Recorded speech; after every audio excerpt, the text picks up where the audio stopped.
Pelo sinal da Santa Cruz, livra-nos Deus nosso Senhor dos nossos inimigos, em nome do Pai, do Filho e do Espírito Santo.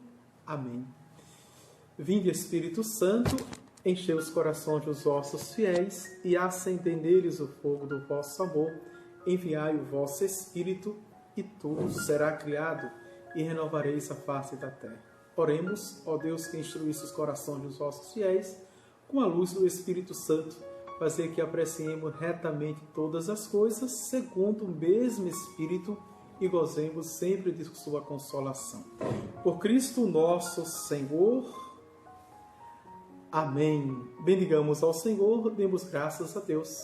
Então sejam todos bem-vindos e bem-vindas, você que está no Instagram e você que está na minha página, Padre Edivânio Filho, não é? E o meu perfil também, não é? Que é Edivânio. Sejam bem-vindos e bem-vindas. Vamos lá. Então, o quinto inciso, a proliferação do pecado, é o número 1865. O pecado cria uma propensão ao pecado, ou seja, o pecado gera pecado. O pecado nos inclina para o pecado. Paulo vai falar que a abertura, a concupiscência, que é a inclinação para o pecado, que gera pecado. Gera o vício pela repetição dos mesmos atos. Disso resultam inclinações perversas que obscurecem a consciência e corrompem a avaliação concreta do bem e do mal. Assim, o pecado tende a reproduzir-se e a reforçar-se, mas não consegue destruir o senso moral até a raiz. Vejam? Então, pecado não é a cura do pecado. Não é? Eu ouvi de um bispo que ele brincava, mas às vezes a brincadeira repetida vira mentalidade. Dizia que quer deixar de ser tentado, não é? Quer superar o pecado, peque. Não é?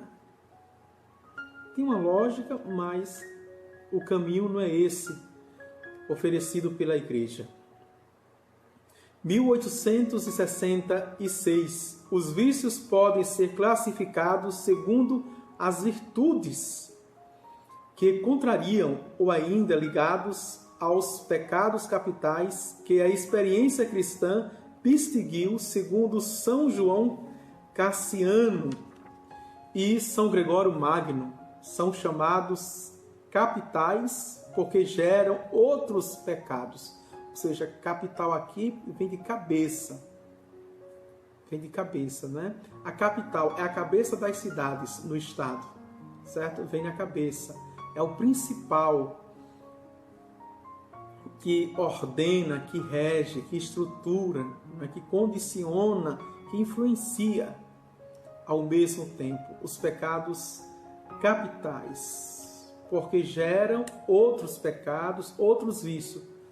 São eles, vejam só, não só existem 7 pecados existem 7 pecados capitais, que entre as centenas, atenção, as centenas de milhares de pecados, a Igreja, né, sintetiza em 7, que ela chama de capitais, de cabeça. Então veja, o orgulho. Então existem centenas ou dezenas de centenas de pecados dentro do orgulho, que geram outros pecados. A avareza, na mesma linha. A inveja, a ira, a impureza, a gula, a preguiça, ou assídia. São pecados de cabeça, certo? Que geram e que tem outros. A igreja dá um nome a esse pecado. 1867. A tradição catequética lembra também que existem pecados que brotam, vejam, que bradam, aliás, aos céus. Que é interessante, viu? Pecados. Bradam ao céu o sangue de Abel, o pecado dos sodomitas, o clamor do povo oprimido no Egito, a queixa do estrangeiro, da viúva e do órfão, a injustiça contra o assalariado, são pecados que bradam os céus, chegam rapidamente aos ouvidos de Deus e aos seus olhos. Eu vi o sofrimento, eu escutei o clamor do meu povo. Atenção, para que alguns destes pecados não estejamos nós cometendo, não é? Rapidamente. 1868. O pecado é um ato pessoal. Atenção! O pecado é um ato pessoal. É uma escolha. É uma decisão. É um consentimento. Além disso, temos responsabilidade dos pecados cometidos por outros, quando neles cooperamos. Porque o meu pecado pessoal gera um pecado também social, influencia. Vamos ver aqui esta lista de 4.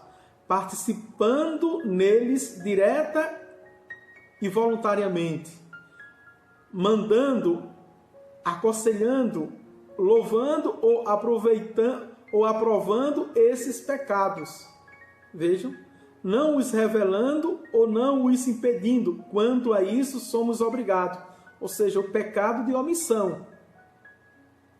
Protegendo os que fazem o mal. Então aqui estão muitos grupos, né? Por afinidade que o outro tem o mesmo pecado que eu, a mesma tendência, então eu me agrupo, eu me junto para nos protegermos. Existem muitos grupos assim. Guetos, não é? Vejam. Atenção aqui, não é? É preciso que, de fato, tenhamos a coragem. 1869. Assim, o pecado torna os homens cúmplices uns dos outros. Vejam, a palavra é bem aplicada. Faz reinar entre eles a concupiscência, a violência e a injustiça. Os pecados provocam situações sociais e instituições contrárias à bondade divina. As estruturas do pecado são a expressão e o efeito dos pecados pessoais. Induzem suas vítimas a cometer, por sua vez, o mal. Em sentido analógico, constitui um pecado social. Aquilo que eu falara, não é? E quem diz isso? Justamente o magistério da Igreja. Da Santa Igreja. Agora vamos para o resumo. Vocês sabem que cada artigo tem um resumo, não é? Que o catecismo faz. São os números de 1870 a 1876. Vejam, 1870. Deus encerrou todos na desobediência, para todos fazer misericórdia. Romanos 6, 32. 1871. O pecado é uma palavra, um ato ou um desejo contrário à lei eterna. Pensamento, palavra, atos e omissões. Nós dizemos liturgicamente na tradição e no magistério. É uma ofensa a Deus. Insurge-se contra Deus numa desobediência contrária à obediência de Cristo. Então, todo o meu pecado, na verdade, é contrário à fidelidade e obediência a Cristo ao Pai. 1872. O pecado é um ato contrário à razão. Fere a natureza do homem e ofende a solidariedade humana. Deu para entender isso? O que o catecismo quer dizer? Se o pecado é contrário à razão, então todo pecado é irracional. É irracional. Não existe lógica no pecado. Não é? O pecado, ele de fato é uma droga que nos deixa no estado que tira a nossa lucidez. 1873. A raiz de todos os pecados está no coração do homem. Terrível isso, né? Foi o próprio Jesus quem disse isso. Vem de dentro. O que faz mal não entra, é o que sai. Está no coração. E ele vai citar uma lista enorme desses pecados que estão, né, no nosso coração. Vejam, terrível, né? Compreendermos isso e entendermos.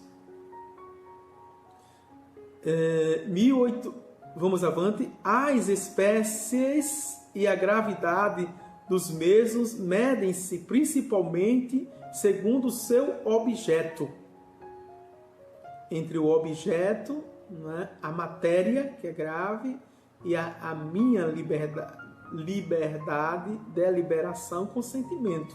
1874. Escolher deliberadamente, isto é, sabendo e querendo uma coisa gravemente contrária à lei divina e ao fim último do homem, é cometer pecado mortal. Este destrói em nós a caridade, sem a qual é impossível a bem-aventurança eterna. Caso não haja arrependimento, o pecado mortal acarreta a morte eterna. 1875. O pecado venial constitui uma desordem moral reparável pela caridade que ele deixa subsistir em nós.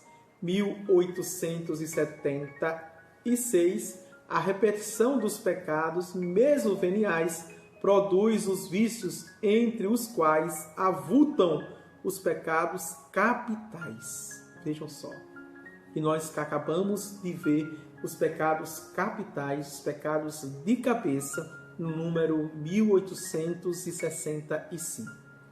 Terminamos, portanto, né, o artigo sobre o pecado, o artigo 8, e também o capítulo 1 dessa terceira parte do catecismo, que é a teologia moral. Vamos para o capítulo 2.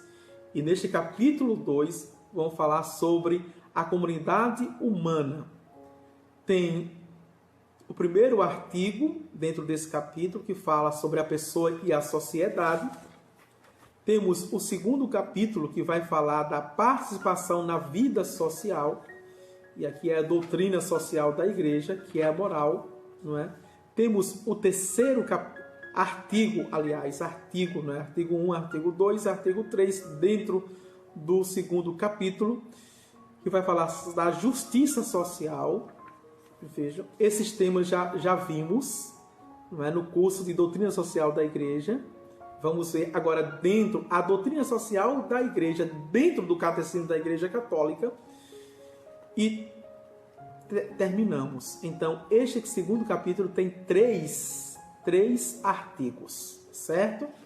Vamos para o artigo 1º, que tem, veja, 2 incisos. Esse capítulo 1º, aliás, artigo 1º, certo? Uma espécie de introdução desse capítulo 2º. Estão entendendo, né, a estrutura que já vimos no início do curso de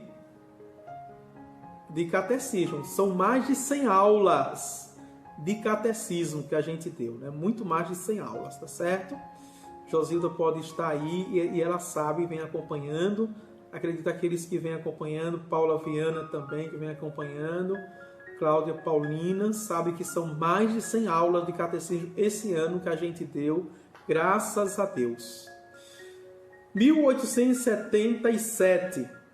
A vocação da humanidade consiste em manifestar a imagem de Deus e ser transformada à imagem do Filho único do Pai. Esta vocação implica uma dimensão pessoal, pois cada um é chamado a entrar na bem-aventurança divina, mas concerne também ao conjunto da comunidade humana. Veja que maravilha! A gente vai ver agora, né, nesse capítulo 2, em 3 artigos, não é, uma espécie de doutrina social da Igreja. Vamos para o primeiro artigo, a pessoa e a sociedade. Primeiro inciso, o caráter comunitário da vocação humana. Número 1878. Todos os homens são chamados ao mesmo fim. O próprio Deus. Vejam. Então, toda a sociedade, ela de forma organizada ou desorganizada. Ela de forma estruturada ou desestruturada. Ela de forma ordenada ou desordenada. Equilibrada ou desequilibrada. Cada homem e todos os homens, vejam, o fim, não é o próprio Deus, é para Deus, somos chamados para Deus. Existe certa semelhança entre a unidade das pessoas divinas e a fraternidade que os homens devem estabelecer entre si, na verdade e no amor. O amor ao próximo é inseparável do amor a Deus. Atenção! Do amor a Deus. O amor ao próximo é inseparável do amor a Deus. E de forma concreta, né? Não dá para amar um Deus das nuvens. Não dá para amar o Deus do sol, das estrelas, dos astros, o Deus dos lírios, o Deus dos campos, o Deus das colinas, da montanha. Olha que, não é, a grandiosidade das catedrais, das basílicas. Não. O próprio Jesus, de forma concreta, não é, e fraterna, solidária, pede que a gente ame concretamente, amando nos próximos. Certo? Vamos avante. 1879. A pessoa humana tem necessidade de vida social. Vejam, não é? Ninguém é uma ilha. É o exemplo mais clássico hoje dos sociólogos e da psicologia social. Ninguém é uma ilha para se isolar. Não. Toda pessoa recalcada, toda pessoa privada de sua liberdade, ela adoece. Ela entra em crise, em histeria, não é? Ela implode e explode. Esta não constitui para ela algo acrescentado, mas é uma exigência de sua natureza. Mediante o intercâmbio com os outros, a reciprocidade dos serviços e o diálogo com seus irmãos, o homem desenvolve as próprias virtualidades, responde assim à sua vocação de ser social, de ser quem interage, não apenas com o meio ambiente, com a ecologia, mas com os outros seres humanos. A Gaudium et Spes, número 25, já diz isso. 1880, uma sociedade é um conjunto de pessoas ligadas de maneira orgânica, vejam, por um princípio de unidade que ultrapassa cada uma delas. Quer dizer, o agrupamento, ou seja, a comunidade tem algo mais do que ela mesma para além dela mesma, o objetivo que ultrapassa elas mesmas. A Assembleia, ao mesmo tempo visível e espiritual, uma sociedade perdura no tempo. Ela recolhe o passado e prepara o futuro. Por ela, cada homem é constituído herdeiro, recebe talentos que enriquecem sua identidade e com os quais deve produzir frutos. Com justa razão, deve cada qual dedicar-se às comunidades de que faz parte e respeitar as autoridades encarregadas do bem comum. Que maravilha, né? O talento que eu recebo para administrar é um bem comum e todos têm que fazer usufruto dele, certo? 1881. Cada comunidade se define por ser fim e obedece por conseguinte a regra específica, mas a pessoa humana é e deve ser o princípio, sujeito e fim de todas as instituições sociais, como a gente viu na doutrina social da igreja, não é? O fim último, o início, o meio e o fim. Chamando de fim último, é a dignidade da pessoa humana. Ou seja, a dignidade integral da pessoa humana. Não apenas uma dimensão, uma área, mas a pessoa humana toda, inteira. 1882. Certas sociedades, como a família e a cidade, correspondem mais imediatamente à natureza do homem. São-lhe necessárias a fim de favorecer a participação do maior número na vida social. É preciso encorajar a criação de associações e instituições de livre escolha, com fins econômicos, culturais, sociais, esportivos, recreativos, profissionais, políticos, tanto no âmbito interno das comunidades políticas como no amplo e no plano mundial. Aqui é interessante, não é?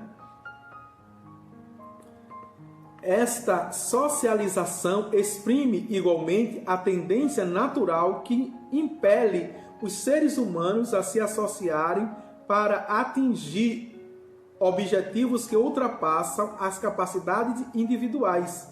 Desenvolve as qualidades da pessoa, particularmente seu espírito de iniciativa e de responsabilidade.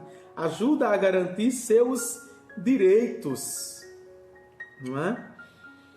1883. A socialização apresenta também perigos. Atenção! Uma intervenção muito acentuada do Estado pode ameaçar a liberdade e a iniciativa pessoais, ou seja, um Estado totalitarista, um Estado anarquista, um Estado, veja, autoritarista, vai tolir, não é? A liberdade de cada estadista ou cada cidadã, não é? Cada civil, por exemplo. A doutrina da Igreja elaborou o chamado princípio de, que a gente viu muito, subsidiariedade, que é de ajuda, não é? Subsídio, ajuda, auxílio. Segundo este princípio, uma sociedade de ordem superior não deve interferir na vida interna de uma sociedade inferior, privando-a de suas competências, mas deve antes apoiá-la ao princípio subsídio, não é? Em caso de necessidade e ajudá-la. Aqui é a palavra que corresponde. Ajudar a coordenar a sua ação com as dos outros elementos que compõem a sociedade, tendo em vista o bem comum. Sempre o bem comum. É a política, não é, cristã. O bem comum. 1884. Deus não quis reter só para si o exercício de todos os poderes. Confia a cada criatura as funções que esta é capaz de exercer, segundo as capacidades da própria natureza. Este modo de governo deve ser imitado na vida social. O comportamento de Deus no governo do mundo, que demonstra tão grande consideração pela liberdade humana, deveria inspirar a sabedoria dos que governam as comunidades humanas. Estes devem comportar-se como ministro da providência divina. Que maravilha, né? Como era todo o Antigo Testamento. Todo governo é levantado por Deus, né?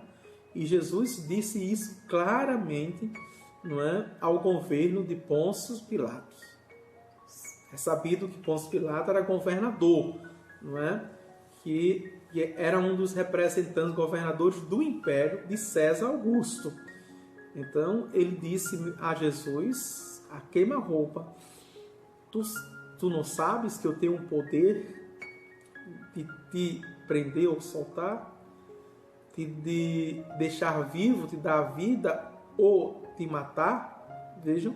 E Jesus disse também a queima-roupa: tu não terias poder se do alto não te tivesse dado. Todo poder é dado do alto, né? Vem de Deus o poder e a autoridade. Essa foi uma das tentações do poder que o confuso, o astuto, não é? O que gosta de enganar, iludir, disse a Jesus, não é? O dono da prata e o ouro do poder: olha, se te prostrares e me adorares, eu te darei tudo isso. Vejam. Avante, portanto, 1885. O princípio de subsidiariedade opõe-se a todas as formas de coletivismo. Traça os limites da intervenção do Estado, tem em vista harmonizar as relações entre os indivíduos e as sociedades. Tende a instaurar uma verdadeira ordem internacional. E aqui é o tema da comunidade internacional e as relações internacionais. Se você quer ver esse tema, tem no nosso curso Doutrina Social da Igreja. Aqui o catecismo está apenas, né, tocando nas palavras-chave da doutrina social da Igreja, certo? Artigos. Vamos para o segundo inciso, e nesse segundo inciso, no número 1886, a sociedade é indispensável à realização da vocação humana. Para alcançar este objetivo é necessário que seja respeitada a justa hierarquia dos valores que subordina as necessidades materiais e instintivas às interiores e espirituais.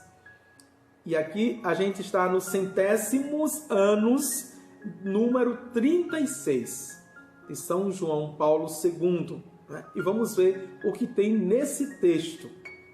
Veja, é impactante o texto, não é? Para todos nós. Também está na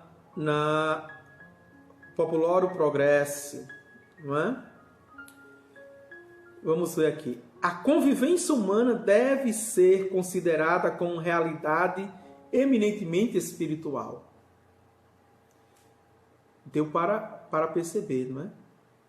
A convivência humana não é apenas humana, não é apenas histórica, não deve ser apenas existencial. A convivência humana é realizada na vocação. Veja, na vocação e como realidade eminentemente espiritual.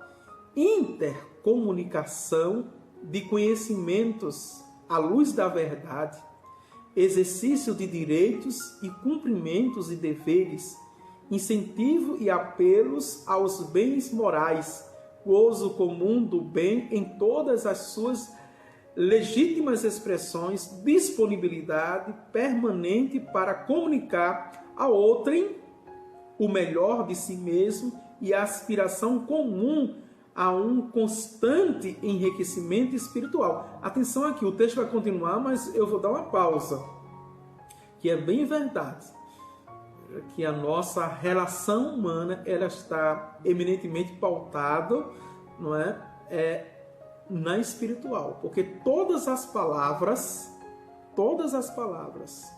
essenciais, todos os termos essenciais que pautam e que devem reger a nossa convivência são palavras espirituais, sobrenaturais e divinas.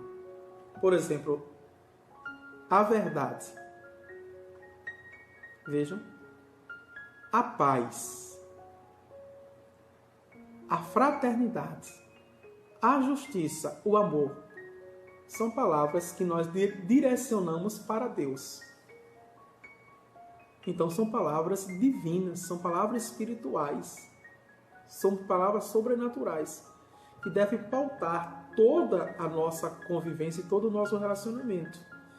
Avante, tais são os valores que devem animar e orientar a atividade cultural, a vida econômica, a organização social, os movimentos e os regimes políticos, a legislação e todas as outras expressões da vida social em contínua evolução. Veja.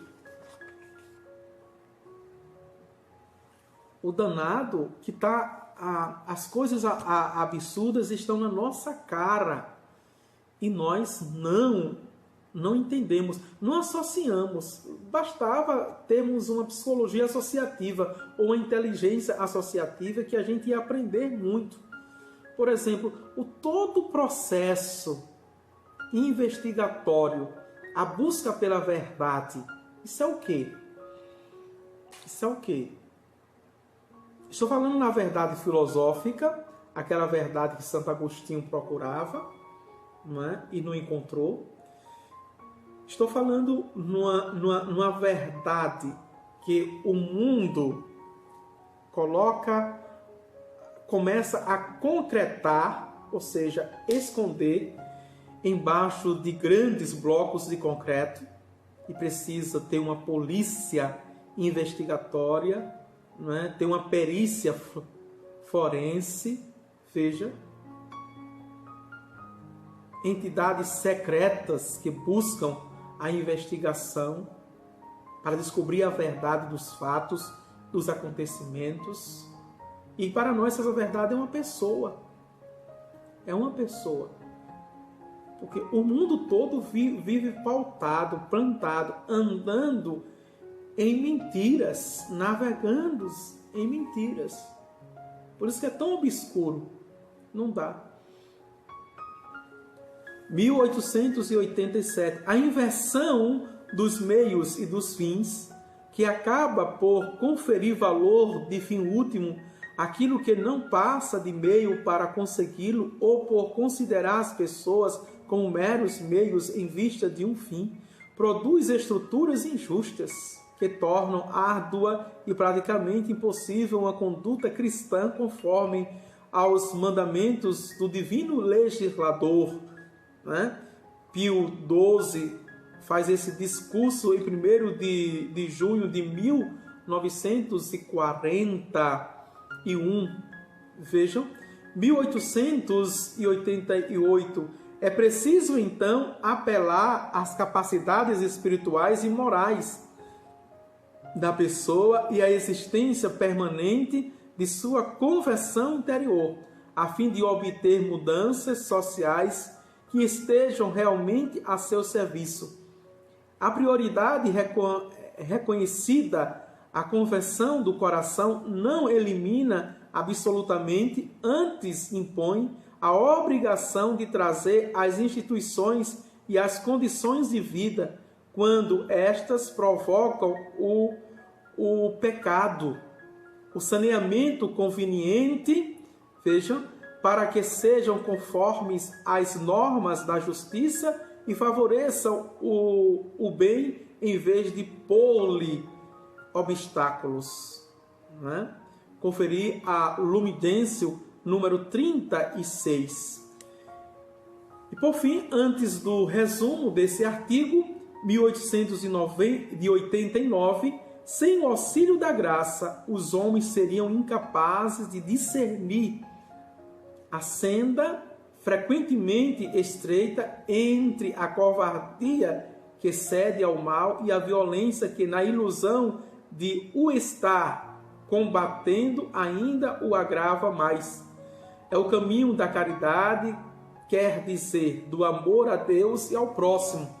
A caridade representa o maior mandamento social, respeita o outro e seus direitos, exige a prática da justiça e só ela nos torna capazes de praticá-la. Inspira uma vida de autodoação. Quem procurar ganhar sua vida vai perdê-la, e quem a perder vai conservá-la.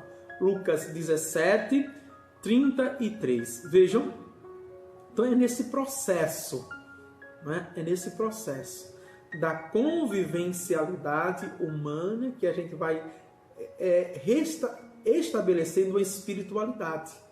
Com essas palavras, verdade, justiça, veja, fraternidade, amor, todas são divinas e sobrenaturais.